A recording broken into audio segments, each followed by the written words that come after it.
যায় দুজন।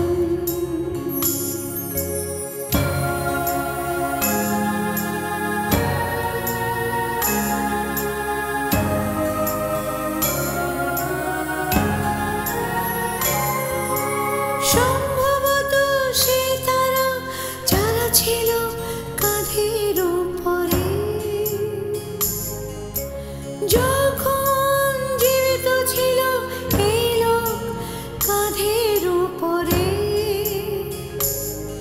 যারা প্রতি মুহূর্তের পাপ পুণ্য যা কিছু সে করে সব লিখে রাখে তারা বিবরণ বিশ্বস্ত অক্ষরে।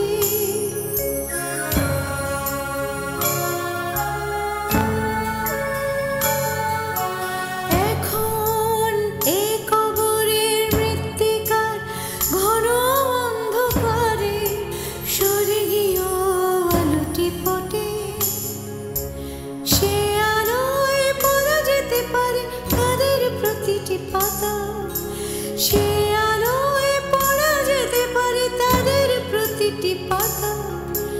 জীবিতেরা এখনো ধারে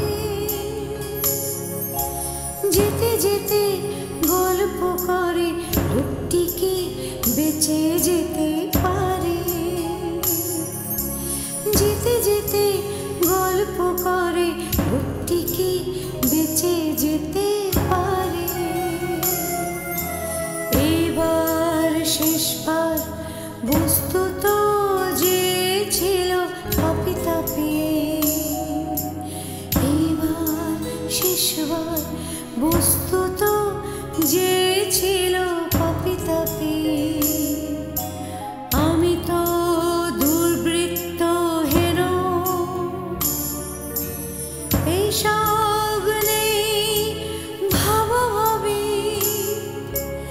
আমি তো দুর্বৃত্ত হেন, এইসব নেই ভাবাভাবি, এইসব নেই ভাবাভাবি, এইসব নেই ভাবাভাবি। শেষের কবিতা যেটি শোনা হলো সেটি কবি সৈয়দ শামসুল হকের লেখা সর্বশেষ কবিতা মৃত্তিকার ঘন অন্ধকারে। সর্বশেষ কবিতা তাই বিশেষকে আরও বিশেষ করে তোলার জন্যে হৃদয় দুর্বলতায় সুরারোপ করা হয়েছে। সেটা ঠিক না ভুল ভাবা হয়নি, আবেগ ভালোবাসার ধর্মই তো এই। সবাইকে স্বাগতম হৃদ কলমের টানে অনুষ্ঠানে। সদ্য প্রয়াত কথাসাহিত্যিক সৈয়দ শামসুল হকের স্মরণে বাংলাদেশ টেলিভিশনের বিশেষ নিবেদন, স্মরণের অনুষ্ঠান, শ্রদ্ধা জানানোর অনুষ্ঠান।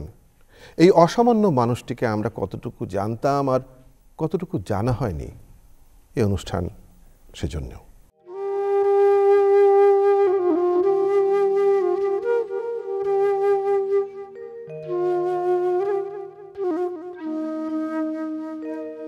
আমি জন্মেছি বাংলায়, আমি বাংলায় কথা বলি। আমি বাংলার আলপথ দিয়ে হাজার বছর চলি। চলি পলি মাটি কোমলে আমার চলার চিহ্ন ফেলে। ১৩০০ নদী সুধায় আমাকে, কোথা থেকে তুমি এলে? আমি তো এসেছি চর্যাপদে রক্ষরগুলো থেকে। আমি তো এসেছি সওদাগরের ডিঙার বহর থেকে। আমি তো এসেছি কৈবর্তের বিদ্রোহী গ্রাম থেকে। আমি তো এসেছি পাল যুগ নামে চিত্রকলার থেকে। এসেছি বাঙালি পাহাড়পুরের বৌদ্ধ বিহার থেকে। এসেছি বাঙালি জোড় বাংলার মন্দির বেদি থেকে। এসেছি বাঙালি বরেন্দ্র ভূমে সোনা মসজিদ থেকে। এসেছি বাঙালি আউল বাউল মাটির দেউল থেকে। আমি তো এসেছি সার্বভৌম ১২ ভূঁইয়ার থেকে। আমি তো এসেছি কমলার দিঘি মহুয়ার পালা থেকে। আমি তো এসেছি তিতুমির আর হাজি শরিয়াত থেকে আমি তো এসেছি গীতাঞ্জলিও অগ্নিবীণার থেকে। এসেছি বাঙালি ক্ষুদিরাম আর সূর্য সেনের থেকে। এসেছি বাঙালি জয়নুল আর অবন ঠাকুর থেকে। এসেছি বাঙালি রাষ্ট্রভাষার লাল রাজপদ থেকে। এসেছি বাঙালি বঙ্গবন্ধু শেখ মুজিবুর থেকে। আমি যে এসেছি জয় বাংলার বজ্রকণ্ঠ থেকে। আমি যে এসেছি ৭১-এর মুক্তিযুদ্ধ থেকে। এসেছি আমার পেছনে হাজার চরণ চিহ্ন ফেলে। শুধাও আমাকে এত দূর তুমি কোন প্রেরণায় এলে? তবে তুমি বুঝি বাঙালি জাতির ইতিহাস শোনো নাই। সবার উপরে মানুষ, সত্য তাহার উপরে নাই। একসাথে আছি, একসাথে বাঁচি, আজও একসাথে থাকবই। সব বিভেদের রেখা মুছে দিয়ে সাম্যের ছবি আঁকবই। পরিচয়ে আমি বাঙালি, আমার আছে ইতিহাস গর্বের। কখনোই ভয় করি না কো আমি উদ্যত কোনো খড়গের। শত্রুর সাথে লড়াই করেছি, স্বপ্নের সাথে বাস। অস্ত্রেও শান দিয়েছি যেমন, শস্য করেছি চাষ। একই হাসি মুখে বাজায়েছি বাঁশি, গলায় পড়েছি ফাঁস। আপোষ করিনি কখনোই আমি, এই হলো ইতিহাস। এই ইতিহাস ভুলে যাব আজ আমি কি তেমন সন্তান? যখন আমার জনকের নাম শেখ মুজিবুর রহমান। তারই ইতিহাস প্রেরণায় আমি বাংলায় পথ চলি। চোখে নীলাকাশ, বুকে বিশ্বাস, পায়ে উর্বর পলি। মাহিদুল ইসলামের কণ্ঠে আবৃত্তি শুনলাম, অসাধারণ। এই অনুষ্ঠান আত্মোপলব্ধি। আমরা জীবনে পেয়ে তার আনন্দকে বুঝতে পারি কম, কিন্তু হারিয়ে শোক প্রকাশে অকৃপণ। আমাদের জীবন কাটে হেলা ফেলায়, কিন্তু মৃত্যু আমাদের হঠাৎ মনোযোগী করে তোলে। এই অসম্পূর্ণতা স্বীকার করেও আমরা কিন্তু গৌরব বোধ করতে পারি এই ভেবে যে আমাদের মধ্যে এমন একজনকে আমরা পেয়েছিলাম যিনি ১০০ বছর বা তারও অধিক আমাদের ভাষা, আমাদের সাহিত্য, এই দেশ এবং আমাদেরকে বিশেষ মর্যাদায় পরিচিত করে রাখবেন।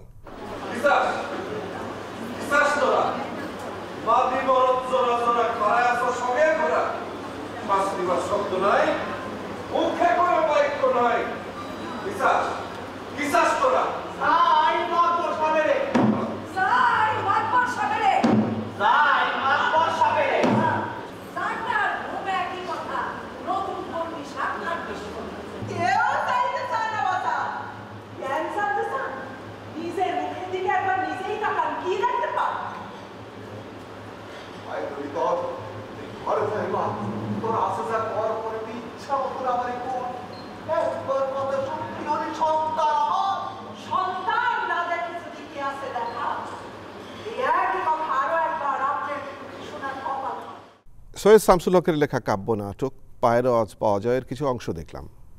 থিয়েটার মঞ্চে এনেছিল, নির্দেশনা দিয়েছিলেন বিখ্যাত অভিনেতা এবং নির্দেশক আব্দুল্লাহ আল মামুন। কাব্যধর্মী নাটক, কিন্তু দর্শকের অভাব হয়নি। দর্শক অনেক আগ্রহ নিয়ে নাটক দেখেছিলেন, বিস্ময়ের সঙ্গে নাটক দেখেছিলেন। আমাদেরকে ১৯৭৬ সনে যখন পায়ের আওয়াজ পাওয়া যায় নাটকটি হাতে তুলে দিলেন, সেই সময় আমাদের ধারণা ছিল নাটক মানেই, কাব্যনাট্য মানেই হচ্ছে কবিতা, এর মধ্যে নাটকীয়তার নেই। এবং আমরা প্রথম দিকে মহড়া যখন করছিলাম পায়ের আওয়াজ পাওয়া যায় আঞ্চলিক ভাষায়, তাও আবার আমাদের বারবারই একটা কবিতার মতো হয়ে, আবৃত্তির মতো হয়ে যাচ্ছিল। তখন আমাদের নির্দেশক আব্দুল্লাহ আল মামুন বলেছিলেন যে না, এটাকে তো কবিতার মতো পড়লে হবে না, এটাকে সংলাপের মতো বলার চেষ্টা করতে হবে। সেইভাবে দীর্ঘদিন অনুশীলন করে তালবাদ্য সহকারে পায়ের আওয়াজ পাওয়া যায় একটি সমৃদ্ধ প্রযোজনা হয়েছিল। তখন প্রমাণিত হয়েছে, সৈয়দ শামসুল হক প্রমাণ করেছেন যে পায়ের আওয়াজ পাওয়া যায় কাব্যনাট্য যদি কুশলী হাতে লেখা হয় এবং দক্ষতার সঙ্গে প্রযোজনা করা হয়, তাহলে কিন্তু এই কাব্যনাট্য মানুষের মন ছুঁতে পারে। আমার কাছে একটি বই, জলেশ্বরীর জাদুকর, আর নিচে লেখা হচ্ছে সৈয়দ শামসুল হক সম্মাননা সংকলন। কবির যখন ৮০ বছর বয়স, তাকে সম্মাননা জানাতে এই প্রকাশনাটা হয়েছিল এবং এটি সম্পাদনা করেছিলেন ৩ জন। সম্পাদনা পরিষদে আছেন শামসুজ্জামান খান, জাকির তালুকদার আর পিয়াস মজিদ। আমার সামনে বসে আছেন পিয়াস মজিদ। সব্যসাচী লেখক সৈয়দ শামসুল হকের সঙ্গী ছিলেন, নিকট সঙ্গী, আর মৃত্যুকালে শেষ সময়টুকুতেও তিনি নিকটেই ছিলেন। শুনেছি যে তিনি শেষ সময়েও কখনো কোনো মুহূর্তে লেখা থেকে দূরে থাকেননি। মৃত্যু চিন্তায় কখনো তাকে আচ্ছন্ন হতে দেখা যায়নি। হ্যাঁ, কথাটি একেবারেই ঠিক যে তিনি যখন অসুস্থ হয়ে লন্ডনে গেলেন, আমরা সবাই জানি, এবং সেখানে বসে তিনি তার যে আরাধ্য একটি কাজ ছিল শেক্সপিয়রের হ্যামলেট, সেটি অনুবাদ করলেন আমার হ্যামলেট নামে, এবং সেখান থেকে মাঝে মাঝে তার সঙ্গে কথা হতো এবং তিনি বলছিলেন যে তার প্রচণ্ড একটি আগ্রহ যে এই কাজটি তিনি সম্পন্ন করবেন। তার একজন প্রিয় লেখক শেক্সপিয়র, এর আগে যিনি তার ম্যাকবেথ, টেম্পেস্ট, টয়লাস ও ক্রেসিদা এগুলো অনুবাদ করেছেন, তো সেই কাজটি তিনি সম্পন্ন করেছেন সেখানে বসে কর্কট ব্যাধিকে অতিক্রম করে, এবং একই সঙ্গে কবিতা লিখেছেন তুমুলভাবে। এবং এরপরও আমরা তিনি যখন তার অবস্থাটি আরও খারাপের দিকে যাচ্ছে, ঢাকায় চলে এলেন, ইউনাইটেড হাসপাতালে চিকিৎসাধীন ছিলেন, তখন থেকেই তার স্ত্রী আনোয়ারা সৈয়দ হককে ডিকটেশন দিয়ে তিনি গল্প লিখছিলেন, গল্প এবং শেষ পর্যন্ত 8টি গল্প তিনি লিখেছেন, বইয়ের জন্য প্রস্তুত করে গিয়েছেন। এবং তিনি কিন্তু একটি কথা বলতেন সব সময় যে একজন লেখক যখন লিখেন, তিনি তার প্রত্যক্ষ যে সংসার, সেই সংসারকে অতিক্রম করে বৃহত্তর সাহিত্য সংসারের মানুষ হয়ে ওঠেন। উনি বলেছেন যে সাহিত্য সংসার, যে সময়টা আমরা অতিক্রম করছি, আমরা সুযোগ পেলেই প্রত্যেক থেকে বিচ্ছিন্ন হতে চাই, কিন্তু এরকম বিশাল একটি মাপের মানুষ যারা সাহিত্য করেন তাদের সবাইকে বিবেচনা করতেন যে আমার সাহিত্য সংসারের মানুষ। সুতরাং নামে একটি ছবি হয়েছিল, এই ছবিটির কাহিনীকার তিনি ছিলেন, গীত রচনা তিনি করেছিলেন। একটা গান আমরা এখন শুনব। এই গানটি গেয়েছিলেন ভাই বোন মুস্তফা জামান আব্বাসী এবং ফেরদৌসী রহমান। আজকে সেই গানটি আমাদের এই অনুষ্ঠানে গাইবে সাব্বির এবং কোনাল।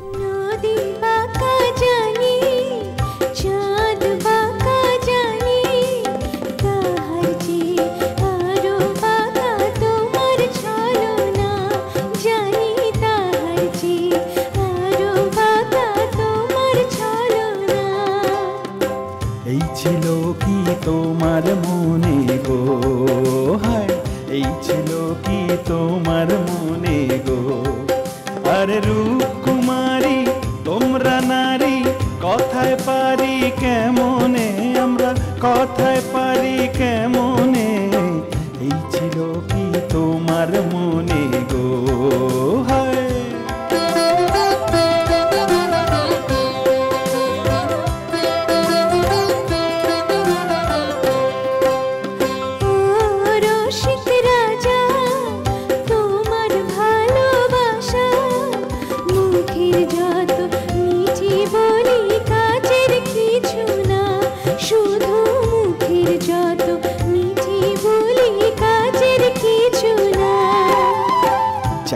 তোমার বুঝিয়ে বলো না, আহা চাই কি তোমার বুঝিয়ে বলো না, আমি আনতে পারি আলতা চুড়ি, ঢাকাই শাড়ি গহনা, বুঝলে ঢাকাই শাড়ি গহনা, চাই কি তোমার বুঝিয়ে বলো না।